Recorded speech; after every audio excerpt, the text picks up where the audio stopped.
की नेता महुआ माझी ने पीएम मोदी की सरकार पर हमला बोला है। झारखंड मुक्ति मोर्चा झामुमो की राज्यसभा सदस्य महुआ माझी ने संसद भवन परिसर में कहा कि पिछले 8 वर्षों में मोदी सरकार द्वारा जो भी नीति अपनाई गई है वो आदिवासी समाज विरोधी है।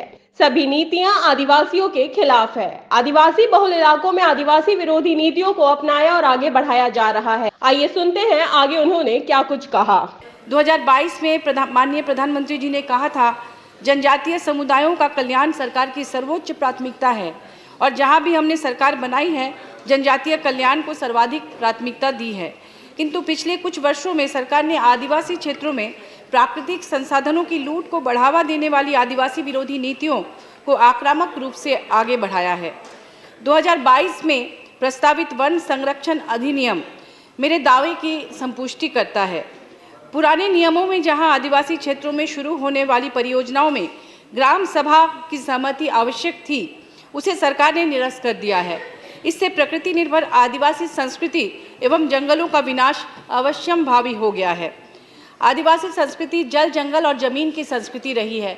आदिवासियों के जितने भी संस्कार होते हैं, जन्म से लेकर मृत्यु तक, वे सभी जंगलों पर आधारित होते हैं। उसमें साल के पत्ते, नदी, झरने, पहाड़ जिसे बुरु कहते हैं, इन तमाम चीज़ों को लेकर ही वे अपने संस्कार करते हैं, चाहे वो विवाह हो या कोई भी पर्व त्यौहार, जैसे कर्मा, सरहुल, माघे पर्व, सोहराय, जतरा, हर पर्व त्यौहार में जंगलों का बहुत बड़ा साथ होता है। और मुझे लगता है कि विकास का जो आदिवासी मॉडल है आज के समय में वही इस धरती को बचा सकता है, न कि विकास का पश्चिमी पूंजीवादी मॉडल। तो मुझे लगता है कि इस तरह से ग्राम सभा के अधिकार को छीनना बहुत बड़ी भूल होगी।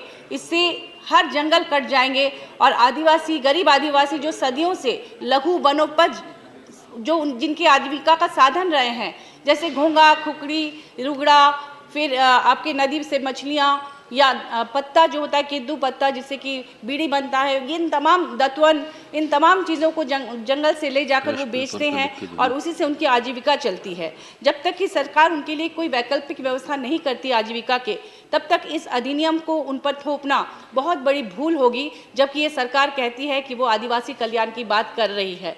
हमारे माननीय मुख्यमंत्री श्री हेमंत सोरेन जी ने बार बार सरकार को, केंद्र सरकार को पत्र लिखकर इस अधिनियम का विरोध किया है, लेकिन अभी तक केंद्र सरकार ने कोई भी कारगर कदम नहीं उठाया है। मानव तस्करी की घटनाएं सबसे ज़्यादा गरीब आदिवासी बहुल इलाके से होती है। भाजपा कार्यकाल में पन्नालाल जैसे तस्करों ने लगभग 15,000 आदिवासी लड़कियों की तस्करी की, उन्हें नौकरी देने के नाम पर, और जो अभी जेल में हैं।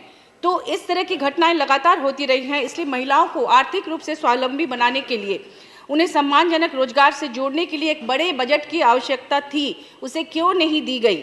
सिर्फ यह कह देने से कि सरकार महिला और आदिवासी के लिए बहुत काम कर रही है काफ़ी नहीं होता। जमीनी कठिनाइयों, हकीकतों की पड़ताल के बाद ही बजट बनाना कारगर होता है, जिसका अभाव इस बजट में स्पष्ट दिखाई देता है। इसी प्रकार 2021 में ध्वनिमत से पारित हुई खान और खनिज संशोधन विधेयक केवल पूंजीपतियों को ध्यान में रखकर बनाया गया। यह नियम खान मालिकों को हमारे देश की बहुमूल्य खनिज संपदा को मुक्त बाजार में बेचकर ज़्यादा से ज़्यादा लाभ कमाने के लिए प्रोत्साहित करता है। सरकार की विकास की नीतियों ने पर्यावरण और खनन क्षेत्रों में रहने वाले आदिवासियों के भविष्य के साथ पिछले 8 वर्षों से इसी प्रकार बस समझौता ही किया है। माइंस में काम करने वाले मजदूरों, महिलाओं और बच्चों के स्वास्थ्य के लिए क्या बजट है, ये अभी तक स्पष्ट नहीं हो पाया है। अब सभी जानते हैं कि कोडरमा एक ऐसा जिला है जहां माइका निकालते हैं और उसमें जो बच्चे और औरतें होती हैं, तमाम दिन भर वो लोग उसको निकालते हैं और कहते हैं ढिबरा, उसका नाम ढिबरा बोलते हैं लोकल भाषा में। उसको चुनते चुनते कितने लोग बीमार पड़ते हैं। क्या इन चीज़ों पर ध्यान है? सिर्फ रॉयल्टी के पैसे, सरकार का ध्यान उस पर है। हमारे राज्य सरकार का 1,36,000 करोड़ रुपए बकाया है रॉयल्टी के पैसे कोल इंडिया के पास, लेकिन बार बार पत्र लिखने के बावजूद माननीय मुख्यमंत्री द्वारा अभी तक केंद्र सरकार उस पैसे को वापस नहीं कर रही है। जबकि आप जानते होंगे कि झरिया, धनबाद में बहुत महत्वपूर्ण जगह है झरिया, जहां वर्षों से आग लगी हुई है कोयले के खदान में और जमीन के नीचे नीचे वो आग फैलती ही जा रही है। उसके लिए कोई बजट नहीं है कि कैसे उस आग को बुझाया जाए। किलोमीटर पर किलोमीटर पूरा नीचे से खोखला हो गया है क्योंकि अंदर अंदर आग है। वो राख के ढेर पे वो शहर बसा हुआ है झरिया। मैं गई थी विगत दिनों उसे देखने के लिए, रात में लगता है कि चारों तरफ आग लगी हुई है। ऐसे में इन चीज़ों पर सरकार क्यों नहीं ध्यान देती? सिर्फ उस राज्य को लूटने के लिए वहाँ पर तरह तरह के माइंस हैं, वहाँ से खनिज संपदा लेकर पूरे राज्य को, पूरे देश को समृद्ध करती है सरकार, लेकिन क्यों नहीं वहाँ के लोगों के बारे में सोचती कि जो आग की ढेरी में जिनके घर है उन्हें रात में नींद नहीं आती यह सोचकर कि कभी भी वो धंस जा सकते हैं, वो आग में जमींदोज हो सकते हैं और उनके घर के बीच से कभी कभी फट जाती है जमीन और वहाँ से जहरीली गैस निकलती है। आप सोचिए उनके बारे में जो उस आग की ढेरी में सालों से रह रहे हैं। ये झरिया धनबाद में से फिल्में भी बनी है, लेकिन अभी तक केंद्र सरकार इसके लिए कोई भी कारगर उपाय नहीं अपना रही है। कुछ दिन पहले मैंने देखा कि कार्बन उत्सर्जन को लेकर बिल आया, अच्छी बात है। 10 लाख की फाइन के बारे में कहा गया कि कोई स्कूटर भी अगर पुराना चलाएगा और कार्बन उत्सर्जन होगा तो गरीब को भी 10 लाख फाइन देना पड़ेगा। लेकिन मैं कहती हूँ कि ये जो प्रदूषण इस तरह के माइन से निकल रहा है, सरकार की गलती से, कोयला कंपनियों की गलती से, उसके लिए सरकार से फाइन कौन लेगा? जो कि लोगों की ज़िंदगी से खिलवाड़ हो रहा है, जो वहाँ पर काम करते हैं, जो वहाँ के उन इलाकों में बसते हैं। एक और महत्वपूर्ण बात कहना चाहूँगी कि अडानी पावर प्लांट, आपको पता होगा कि झारखंड में है और नया खुला है, जो कि बांग्लादेश को बिजली बेच रही है। और वो अडानी पावर प्लांट से जो प्रदूषण होता है वो वहाँ के लोकल आदिवासी, वहाँ के लोग उसे झेलते हैं। उनके लिए कुछ भी नहीं कर रही है सरकार।